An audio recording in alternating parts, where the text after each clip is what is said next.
當所有攻略都喺度指向同一個目的地，當所有人嘅朋友圈都曬住同一碗小食，真正嘅味道往往藏喺遊客嘅腳步之外。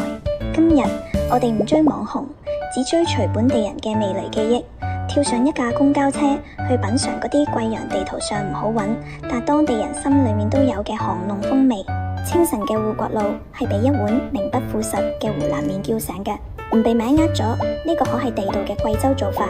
秘訣全喺呢鍋用筒子骨同欄架熬咗通宵嘅湯裏邊，睇住清淡，入口係滿滿嘅鹹鮮，回味仲有一絲甘甜。佢係無數貴陽人從唱校服食到着西裝都戒唔辣嘅早間儀式。食飽咗，我哋拐個彎，用一杯茶嘅時間感受貴陽嘅慢。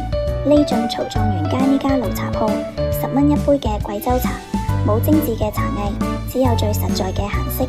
往呢藤椅上一坐，聽住周圍嘅市井家常，陽光透過樹葉灑落嚟，你會覺得成個城市嘅節奏都跟住慢咗落嚟。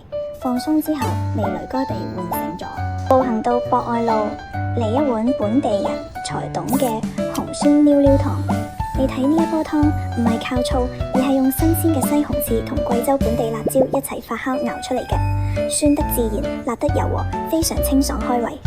不管咩食材喺入邊滾上一圈，都掛滿咗呢一獨特嘅酸辣風味。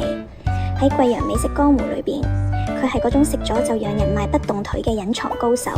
當遊客喺夜市入邊人擠人，本地老偷嘅夜宵早已轉場到咗國際城。呢邊係水城鬧鍋，自己喐手將五花肉、羊護巴喺中間凸起嘅特製鍋上鬧得滋滋無油，邊鬧邊食，參與感十足。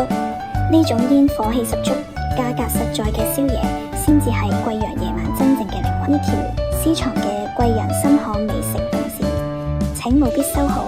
貴陽市區唔大，跟住公交同呢份攻略，你就能夠輕鬆食出本地人嘅樣。貴陽嘅味道唔喺攻略書嘅清單裏邊，而喺呢啲冒住熱氣、響住鍋金聲嘅日常巷弄裏邊。下次嚟不妨大膽啲往裏再走一走。